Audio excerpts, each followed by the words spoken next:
जेटेट की जो एग्ज़ाम है उसमें दो पार्ट है, पार्ट वन और पार्ट टू। पार्ट वन में आप हिंदी में एग्ज़ाम दे सकते हैं, इंग्लिश में एग्ज़ाम दे सकते हैं, उर्दू में एग्ज़ाम दे सकते हैं। झारखंड में 50 लाख लोग अंगिका मगही भोजपुरी बोलने वाले लोग हैं। क्या वो बाहरी लोग हैं यहाँ पर? कि अंगिका जब द्वितीय राजभाषा में थी उसको हटाया तो आपने प्रोटेस्ट क्यों नहीं किया उस समय? एनबीयू एक बड़ा विश्वविद्यालय है, वहाँ पर अंगिका की पढ़ाई होती है। लेकिन 1992 के बाद जब अलग हुआ, दुमका यूनिवर्सिटी बना, सिद्धू कानून यूनिवर्सिटी, यहाँ पर अंगिका की पढ़ाई रोक दी गई। क्योंकि मंत्री संजय यादव ने, उनको तो ये भी नहीं पता होगा कि अंगिका को हटा दिया गया है कि जोड़ दिया गया है, वो तो बेखबर है इन सब चीज़ों से। आप भी 2 टर्म विधायक रहे, तो यहाँ पर पढ़ाई के लिए आप लोगों ने उस तरह से जो सरकार से सवाल करना था आप लोगों को, उस समय 16 में तो सरकार आपकी ही थी, 19 के बाद हेमंत सोरेन झारखंड सरकार के मुख्यमंत्री बने, तब मुखर होकर आप लोगों ने इसको मुद्दा क्यों नहीं बनाया? देखिए, अमित मंडल ही था और ये भारतीय जनता पार्टी ही थी जिन्होंने अंगिका को झारखंड में द्वितीय राजभाषा का दर्जा दिलाया। झारखंड में इन दिनों भाषा विवाद सबसे चर्चाओं में है। अंगिका, मगही, भोजपुरी, ये 3 भाषाएं हैं जिनको लेकर लगातार चर्चाएं हो रही है। और झारखंड सरकार के द्वारा ये कहा गया है, अभी जो जेटेट का एग्ज़ाम होना है, इन 3 भाषाओं को शामिल में नहीं किया गया है और कहा गया है कि ये बिहारी भाषा है, मतलब बाहरी भाषा है। लेकिन अगर आप झारखंड के बॉर्डर को देखिएगा तो गोड्डा, दुमका, देवघर और पलामू, चतरा साइड ये भाषा बोलने वाले लोग हैं। इसके बावजूद भी झारखंड में इन भाषाओं को बाहर कर दिया गया। सरकार के द्वारा बाद में एक कमेटी बनाई गई, उस कमेटी में 5 मंत्रियों को शामिल किया गया और ये कहा गया कि कमेटी देखेगी कि आगे इनको शामिल करना है या नहीं करना है। फिलहाल जो जेटेट एग्ज़ाम होगा इस बार, अंगिका, मगही, भोजपुरी को शामिल नहीं किया गया है। तो क्या झारखंड में 50 लाख लोग अंगिका, मगही, भोजपुरी बोलने वाले लोग हैं? क्या वो बाहरी लोग हैं यहाँ पर? देखिए तौसीफ जी, मैं सबसे पहले आपको जेटेट की जो क्वेश्चन की फ्रेमिंग है उसके बारे में जानकारी देता हूँ, क्योंकि मामले की गंभीरता को लोग नहीं समझ रहे हैं, युवा नहीं समझ रहे हैं। जेटेट की जो एग्ज़ाम है उसमें 2 पार्ट है, पार्ट वन और पार्ट टू। पार्ट वन में आप हिंदी में एग्ज़ाम दे सकते हैं, इंग्लिश में एग्ज़ाम दे सकते हैं, उर्दू में एग्ज़ाम दे सकते हैं और आप एक और भाषा में एग्ज़ाम दे सकते हैं। 4 भाषा टोटल है, 2 का कॉम्बिनेशन करके। पार्ट टू में आप क्षेत्रीय या जनजातीय भाषाओं में एग्जाम देते हैं और जो कि कंपलसरी है 30 मार्क्स। मान लीजिए कि आप तो पार्ट वन के एग्ज़ाम को दे देंगे, 2 का कॉम्बिनेशन करके हिंदी इंग्लिश करके दे देंगे या हिंदी उर्दू करके दे देंगे या इंग्लिश उर्दू करके दे देंगे। लेकिन जब पार्ट टू की बारी आएगी तो वो व्यक्ति जो उस क्षेत्र का है वो अपना लोकल लैंग्वेज खोजेगा, उसको लोकल लैंग्वेज वहाँ पे मिलेगा नहीं। और जब लोकल लैंग्वेज मिलेगा नहीं तो उसमें स्कोर नहीं कर पाएगा, या स्कोर करेगा तो उतना अच्छा जो स्कोर कर सकता था वो नहीं कर पाएगा। अब हम स्पेसिफिकली बात करते हैं गोड्डा की। गोड्डा में 2 प्रमुख लैंग्वेज हैं जो बोली जाती है, अंगिका बोली जाती है और कुड़माली बोली जाती है। दोनों को जेटेट के क्षेत्रीय भाषाओं से हटा दिया। जो कुर्मी बाहुल क्षेत्र के लोग थे वो कुड़माली में अच्छा स्कोर करेंगे या जो है खोटा में स्कोर करेंगे? मैं आपसे पूछता हूँ सवाल। नहीं, इसमें एक सवाल है सर। इसमें 2020 में जो एनईपी नई शिक्षा नीति आई थी, उसमें साफ तौर पर कहा गया था कि जो लोकल लैंग्वेज है, क्षेत्रीय लैंग्वेज में, उन बच्चों को उसमें जानकारी देना है, ककारा उनको उसमें पढ़ाना। अब हमको ये बताइए कि कोई टीचर वहाँ खोटा का लैंग्वेज पढ़कर पास करके शिक्षक बन के उस विद्यालय में जाएगा और वहाँ पर बच्चा खोटा नहीं समझ रहा है, उनको अंगिका समझना है। अब वो टीचर कैसे पढ़ाएगा वहाँ पर? मैं बोल रहा हूँ कि सबसे पहले तो वो टीचर बन पाएगा तब तो वो जाएगा पढ़ाने के लिए। यहाँ तो जेटेट का आप क्लियर ही नहीं कर पाइएगा तो पढ़ाइएगा क्या? तो आप मान लीजिए कि कुरमाली आप बोल रहे हैं और खोटा में आपको एग्ज़ाम देना पड़ जा रहा है, या आप भोजपुरी बोल रहे हैं, नागपुरिया में आपको एग्ज़ाम देना पड़ जाता है, तो आप ऐसे ही स्कोर नहीं कर पाइएगा 30 मार्क्स में, तो आप तो वंचित रह गए उस चीज़ के। तो लोग को क्वालिफाई करना ही सबसे बड़ा दिक्कत, समस्या, परेशानी पहले इंस्टेंस में आ गया। दूसरा इंस्टेंस में जाके वो पढ़ाएगा। दूसरी बात कि चाहे नई शिक्षा नीति हो, चाहे भारतीय जनता पार्टी के द्वारा जेटेट लिया गया हो। आपको याद होगा भारतीय जनता पार्टी 2018-16 में जब हम लोगों का सरकार था तो जेटेट का एग्ज़ाम हम लोगों ने लिया था और वही लिया था। उसके बाद अब इस बार जेटेट का एग्ज़ाम हो रहा है, तो 5 साल तक तो ये सरकार नहीं ली। उसमें भोजपुरी भी अपने जगह पे था, उसमें अंगिका भी अपने जगह पे था और उसमें जो भी अन्य रीजनल लैंग्वेज है वो अपने जगह पे थे। गोड्डा में सिर्फ अंगिका और कुड़माली का ही इशू नहीं है, मालतो का भी इशू है। पहाड़िया सब मालतो बोलते हैं, और मालतो भी था 2016 के एग्ज़ाम में, जो अभी नहीं है। 3 लैंग्वेज जो वहाँ जुड़ना चाहिए था वो नहीं जुड़ा। मुद्दा कहाँ उठना चाहिए था? मुद्दा विधानसभा के अंदर उठना चाहिए था। यदि विधानसभा के अंदर मुद्दा उठता तो सरकार उस चीज़ को संज्ञान में देती। ये तो भारतीय जनता पार्टी ने प्रेस कॉन्फ्रेंस किया और भारतीय जनता पार्टी ने आंदोलन किया, तब विपक्षियों का नींद जगा। और ऐसा बात नहीं था तो आप बताइए कि दीपिका पांडे सिंह कैबिनेट में बैठती है, संजय यादव जी कैबिनेट में बैठते हैं, उन दोनों के संज्ञान के बिना ऐसा हो नहीं सकता है कि अंगिका को द्वितीय राजभाषा से हटा दिया जाए। अब तो मुद्दा ये भी है कि अंगिका जब द्वितीय राजभाषा में थी, उसको हटाया तो आपने प्रोटेस्ट क्यों नहीं किया? उस समय आपको प्रोटेस्ट करना चाहिए था। जब जेटेड से अंगिका को हटाया तो उस समय आपने प्रोटेस्ट क्यों नहीं किया कि क्यों हटा? ये अभी का मामला नहीं है, ये 3 साल पहले भी एक्सरसाइज हुआ था, और 3 साल पहले भी मैंने प्रेस कॉन्फ्रेंस करके बोला था ये इशू है। आपको 3 साल पहले भी आवाज़ उठाना चाहिए था, लेकिन आवाज़ आपने इसलिए नहीं उठाया उस समय क्योंकि जो आंदोलन था वो बहुत ज़्यादा उग्र नहीं हुआ था। इस बार आंदोलन उग्र हो रहा था, तो इसलिए आप अपने कमियों को छिपाने के लिए आपने इस मुद्दे को कैबिनेट में उठाया। दीपिका पांडे जी ने दबी जुबान में उठाया, लेकिन मंत्री संजय यादव ने तो वो भी नहीं किया। उनको तो ये भी नहीं पता होगा कि अंगिका को हटा दिया गया है कि जोड़ दिया गया है, वो तो बेखबर है इन सब चीज़ों से। और लास्ट में भी जब थोड़ा सा नोक झोंक हुआ था तो मंत्री संजय यादव का तो मौन समर्थन था कि अंगिका हटा नहीं हटा उससे मुझे कोई फ़र्क नहीं पड़ता, एक बात भी उसने नहीं कहा। तो आप देखिए कि जब लोकल जनप्रतिनिधि वहाँ अपनी अपनी क्षेत्र की बात नहीं करेगा तो फिर कौन करेगा? जब अमित मंडल सदन के अंदर था तो मैंने अंगिका को लेके भी लड़ाई लड़ी और मैंने कुड़माली को भी लेकर लड़ाई लड़ी, और अभी जो मैं प्रेस कॉन्फ्रेंस करता हूँ तो मैं अंगिका को लेकर भी बोलता हूँ, कुड़माली को भी लेकर बोलता हूँ और मालतो को भी लेकर बोलता हूँ कि वो लैंग्वेज भी जुड़ना चाहिए। तो आपके जनप्रतिनिधि जब चीज़ों में सजग नहीं होंगे तो पॉलिसी जब बनेगी तो पॉलिसी गलत बनेगी, और पॉलिसी जब गलत बनेगी तो इसका खामियाजा आम जनता को भुगतना पड़ेगा, युवाओं को भुगतना पड़ेगा, जो आप देख रहे हैं। नहीं, इसमें एक सवाल आता है। दरअसल सरकार इसमें क्या कर रही है? खासकर गोड्डा के बगल में भागलपुर है, TNBU वहाँ एक बड़ा विश्वविद्यालय है, वहाँ पर अंगिका की पढ़ाई होती है। लेकिन 1992 के बाद जब अलग हुआ, दुमका यूनिवर्सिटी बना, सिद्धू कानू यूनिवर्सिटी, यहाँ पर अंगिका की पढ़ाई रोक दी गई।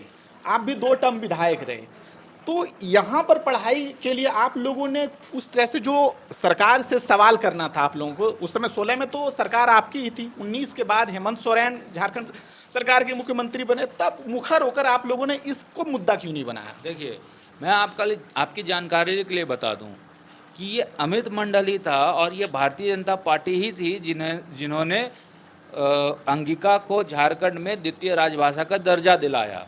ये 2018-17 के सेशन में हुआ था, और जब आपने दर्जा दिलाया उसके बाद दूसरी प्रक्रिया क्या थी? दूसरी प्रक्रिया ये थी कि जो विश्वविद्यालय में अंगिका की पढ़ाई हो रही थी वहाँ से फिर हम लोग उस पढ़ाई को जो रुक गई थी उसको पुनः फिर वहाँ पे शुरू कराए। तब तक में सरकार बदल गई, और जैसे ही सरकार बदली तो अंगिका को द्वितीय राजभाषा से हटाने का काम हेमंत सोरेन ने किया, और इसका खामियाजा आप ये समझ रहे हैं कि आप अपनी सभ्यता संस्कृति से भी अब दूर हो जाएंगे। आप भी अंगिका भाषी हैं, मैं भी अंगिका भाषी हूँ, लेकिन आने वाली जो समय होगी उसमें लोगों को पता ही नहीं चलेगा कि अंगिका भी कोई भाषा थी, क्योंकि आप अंगिका को हटाकर खोटा और नागपुरी सीखेंगे तो आपके बच्चे क्या करेंगे भविष्य में, ये आप अभी समझ सकते हैं। तो एक सवाल जो इसमें ये ले लेता हूँ कि आप लगातार कह रहे हैं कि वहाँ के मंत्री जो हैं, 2 मंत्री वहाँ से आते हैं, दीपिका पांडे सिंह है, संजय प्रसाद यादव है, ये लोग उस टाइप से मुखर होकर नहीं बोल रहे हैं।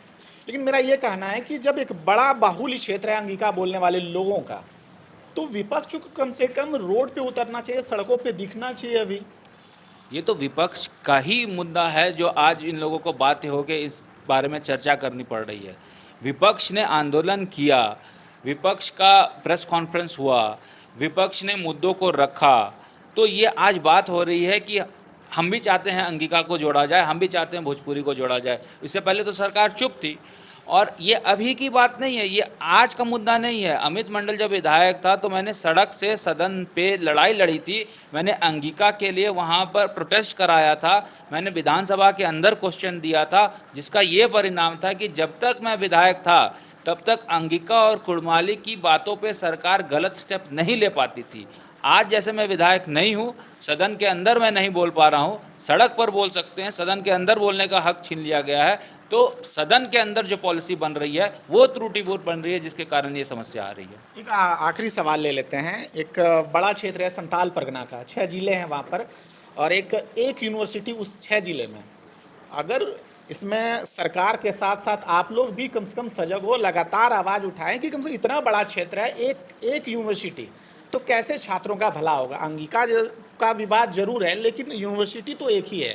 देखिए, यूनिवर्सिटी एक है, वहाँ पे महाविद्यालय भी है बहुत सब, गोड्डा में भी बहुत महाविद्यालय। अब मैं नीचे से ऊपर की तरफ जाता हूँ। आप समझिए कि यूनिवर्सिटी की बात करने से पहले चीज़ों को नीचे ठीक करना पड़ेगा। पथरगामा कॉलेज प्रतिष्ठित कॉलेज है, पूरे क्षेत्र के लोग वहाँ से जाके अपना ग्रेजुएशन करते हैं, बहुत रिसर्च का भी काम वहाँ होता है। आज आप बताइए कि वहाँ पर मानदेय लोगों को, वहाँ शिक्षकों को मानदेय नहीं मिल रहा है। इसलिए नहीं मिल रहा है क्योंकि अध्यक्ष जो हैं, जो वहाँ के मंत्री और स्थानीय विधायक होते हैं, उनका कोई अड़चन है या उनके पास समय नहीं है चीज़ों का। आप बताइए कि टीचर को जब मानदेय नहीं मिलेगा तो वहाँ क्या पढ़ाई होगी, वहाँ की विधि व्यवस्था क्या ठीक होगी? आपने होम्योपैथिक कॉलेज आप देखिए गोड्डा का, होम्योपैथिक कॉलेज में मान्यता रद्द करने की बात आ गई। इंफ्रास्ट्रक्चर के नाम पर ज़ीरो था। जो इंफ्रास्ट्रक्चर मैंने बनाया उसके बाद कोई इंफ्रास्ट्रक्चर में काम नहीं हुआ। आज वहाँ रोड नहीं बना हुआ है तो छूटा हुआ है, वो रोड भी मैंने बनाया। आज जो रिपेयरिंग करने के लिए लोगों के पास पैसा नहीं है। होम्योपैथिक कॉलेज पूरे प्रदेश का सबसे इकलौता होम्योपैथिक कॉलेज, शायद दूसरा होम्योपैथिक कॉलेज है, वो वहाँ पे जब कार्य ठीक से नहीं हो रहा, महाविद्यालय ठीक से नहीं काम कर रहा है, तो आप कैसे ये माने कि आपका जो है विश्वविद्यालय का पठन पाठन या वैसे समकक्ष और वहाँ पर यूनिवर्सिटीज़ बननी चाहिए, ये सरकार का एजेंडा में ही नहीं है, ये सरकार की प्रायोरिटी में नहीं है, जिसका खामियाजा वहाँ के बच्चों को भुगतना पड़ रहा है। +2 जो है हम लोगों ने किया, जितना भी +2 है उस क्षेत्र में मैंने बनाया। जब आदमी जूनियर से सीनियर की तरफ जाएगा और फिर हायर स्टडीज़ की तरफ जाएगा और फिर ग्रेजुएशन की तरफ जाएगा, वो लूप ठीक से नहीं बनेगा, तब तक आप वहाँ नहीं मान सकते हैं कि विधि व्यवस्था ठीक होगी। मुझे ऐसा लगता है कि ग्राउंड लेवल पे ही जो मंत्री का काम था वो नहीं हो पा रहा है ठीक से। अपने क्षेत्र का रखरखाव जब ठीक से नहीं हो पा रहा है, 2-2 मंत्री हैं वहाँ पर, इनफैक्ट 4 मंत्री हैं, 3 मंत्री, एक खुद मुख्यमंत्री वहाँ से हैं, जब तब संथाल परगना का ये स्थिति है, तो कभी भी संथाल परगना ठीक नहीं हो सकता है, क्योंकि आज की डेट में पोर्टफोलियो के हिसाब से देखें सबसे ज़्यादा हैवी वेट संथाल परगना से है। एक और सवाल ले लेते हैं। जब हम संथाल परगना से आगे की ओर बढ़ते हैं तो छोटा नागपुर का इलाका है, खोटा भाषी ज़्यादा यहाँ पर मिलते हैं, और रांची यूनिवर्सिटी जब आते हैं तो रांची यूनिवर्सिटी में PhD तक हो रही है खोटा की। तो संथाल परगना भी एक बड़ा इलाका है। अगर खोटा, यहाँ के लोग आंदोलन कर रहे हैं खोटा के लिए, छोटा नागपुर क्षेत्र में, और आज PhD तक हो रहा है। आज जैसे मगही भोजपुरी अंगिका की बात होती है तो इस क्षेत्र के लोग जो है, इस क्षेत्र के छात्र जो है, लगातार विरोध करते हैं। क्या संथाल परगना में अंगिका को उसी प्रकार बढ़ावा दिया जा सकता है? बिल्कुल दिया जा सकता है, और जैसा मैंने कहा, इसीलिए भारतीय जनता पार्टी के शासनकाल में इसको द्वितीय राजभाषा का दर्जा ही मिला था। जब द्वितीय राजभाषा का दर्जा किसी भी लैंग्वेज को मिलता है तो उसके बाद कई एक डोर्स खुल जाते हैं चीज़ों को इम्प्रूव करने के लिए। यूनिवर्सिटी में पढ़ाई होने की बात हो, जागरूकता फैलाने की बात हो, एकेडमिक्स में लैंग्वेज को लाने की बात हो, कार्यालयों में बोलने की बात हो, तमाम ऐसे चीज़ों में फिर द्वितीय राजभाषा के बाद उस लैंग्वेज को प्रमोट करने के लिए रास्ता खुल जाता है। जब आप वही रास्ते को बंद कर दीजिएगा तो आगे का आप कैसे डेवलप कीजिएगा? आप पहले अब तो ये रिकग्नाइज़ करना है सरकार को कि अंगिका वहाँ बोली जाती है। वो तो बोल रहे हैं कि अंगिका बोली ही नहीं जाती। मैंने सवाल भी किया था इसमें, उनका कहना है कि अंगिका बोलचाल की भाषा वहाँ है ही नहीं, ज़ीरो। इसलिए क्योंकि सरकार का जो स्टैटिस्टिक्स है उसमें अंगिका वहाँ पे। अब तो मंत्रियों ने तो डाटा मांगा है उनसे कि बताइए कि कितने लोग अंगिका बोलते हैं, तो अधिकारियों के पास तो जवाब ही नहीं था इनका। मैं वही बोल रहा हूँ कि अधिकारी का कहना है वहाँ ज़ीरो है। तो मंत्री ने जो कमेटी बनाया, तो कमेटी सिर्फ घास काटने के लिए था क्या? नहीं, कमेटी में तो परसों बैठक है फिर से। वही तो मैं बोल रहा हूँ कि मंत्री को खुद पता नहीं है कि बताइए कि कितने अंगिका भाषी हैं। गोड्डा में अंगिका बोली जाती है कि नहीं बोली जाती है? मैं भाषा बोल रहा हूँ तो अंगिका बोल रहा हूँ कि नहीं, मंत्री को तो पता है सब चीज़। मंत्री को जब ये पता है तो मंत्री अधिकारी को क्यों नहीं बोल रहे हैं कि आप सर्वे कीजिए, तुरंत सर्वे कीजिए। यदि आपके पास आंकड़े नहीं है तो अभी आप सर्वे करके आप ये एक रिपोर्ट बनाइए और रिपोर्ट में ये साबित कीजिए कि सारे के सारे लोग गोड्डा जिला में अंगिका भाषी हैं, संथाली भाषी हैं, कुड़माली भाषी है, मालतो भाषी हैं, और यदि कोई लैंग्वेज बोली जाती है उसका भी उल्लेख कीजिए। लेकिन मंत्री को टाइम पास करना। ये कमेटी जो टाइम पास के लिए बनी है, ये कमेटी परिणाम के लिए नहीं बनी है, कमेटी चीज़ों को उलझाने के लिए बनी है। जब चीज़ों को उलझाने की मानसिकता के साथ आप काम करेंगे तो इसका कोई परिणाम, कोई फलाफल नहीं निकल के आने वाला है। सर एक बात हम एक लास्ट अंतिम में पूछ लेते हैं कि गोड्डा के सांसद निशिकांत दुबे वो क्षेत्र आते हैं तो उनको हम लोगों ने अंगिका बोलते हुए सुना। अंगिका में लगातार वो बोलते हैं, अंगिका को एक तरह से बढ़ावा देते हैं। क्या देश का जो उच्च सदन है लोकसभा, वहाँ पर अगर प्रखर तरीके से अंगिका मुद्दे को रखा जाए झारखंड के लिए, तो क्या झारखंड सरकार कम से कम दबाव में नहीं आएगी? नहीं, देखिए, सबसे पहले तो राज्य सरकार को करने की आवश्यकता है। यदि केंद्र में कोई आवाज़ उठाएगा भी तो राज्य सरकार का जो रिस्पांस होगा उसी के आधार पर केंद्र की भी सरकार उसको जवाब देगी। तो राज्य सरकार तो पहले एक्नॉलेज कर ले कि गोड्डा में अंगिका बोली जाती है। जब राज्य सरकार ही इस चीज़ को एक्नॉलेज नहीं कर रही है कि गोड्डा में अंगिका बोली जा रही है, तो यही तो जो उत्तर वहाँ पूछा जाएगा तो यहाँ से उत्तर वहाँ जाएगा। तो सबसे पहले चीज़ों को यहाँ ठीक करने की आवश्यकता है। यहाँ पे चीज़ें ठीक नहीं होगी तो पार्लियामेंट में जो आंकड़े जाएंगे वो तो स्टेट के, वो तो गोड्डा जिला से ही जाएंगे। गोड्डा जिला के पदाधिकारी ही देंगे आंकड़े। गोड्डा जिला के पदाधिकारी को यदि पता ही नहीं होगा कि अंगिका यहाँ बोली जा रही है तो फिर वही आंकड़ा ऊपर चला जाएगा। तो आंकड़ों को ग्राउंड लेवल पे प्रदेश स्तर पर ठीक करने की आवश्यकता है। यदि प्रदेश स्तर पर ये ठीक नहीं होती है तो चाहे आप उसको जो है लोकसभा में उठाएं, राज्यसभा में उठाएं, कोर्ट में उठाएं, सुप्रीम कोर्ट में उठाएं, हाई कोर्ट में उठाएं, वो स्टैंड करेगा ही नहीं मुद्दा। इसीलिए मुझे लगता है कि सबसे पहले जो अंगिका भाषी हैं अपने जनप्रतिनिधि पे दबाव बनाए, जनप्रतिनिधि पदाधिकारी पे दबाव बनाए, पदाधिकारी रिपोर्ट बनाए और इस रिपोर्ट को यहाँ पर कार्मिक विभाग में भेजे और इसका नोटिफिकेशन कराएं। शुक्रिया। ये थे हमारे साथ गोड्डा के पूर्व विधायक अमित मंडल जी, प्रदेश प्रवक्ता भी हैं और लगातार युवाओं की आवाज़ उठाते रहते हैं। झारखंड में लगातार युवाओं का मुद्दा, भाषा मुद्दा, अलग अलग मुद्दों पे ये लगातार बोलते हुए दिखते हैं। आप देख रहे हैं समाचार वाला। कैमरामैन पवन के साथ मैं हूँ तौसीफ। जोहार, आदाब।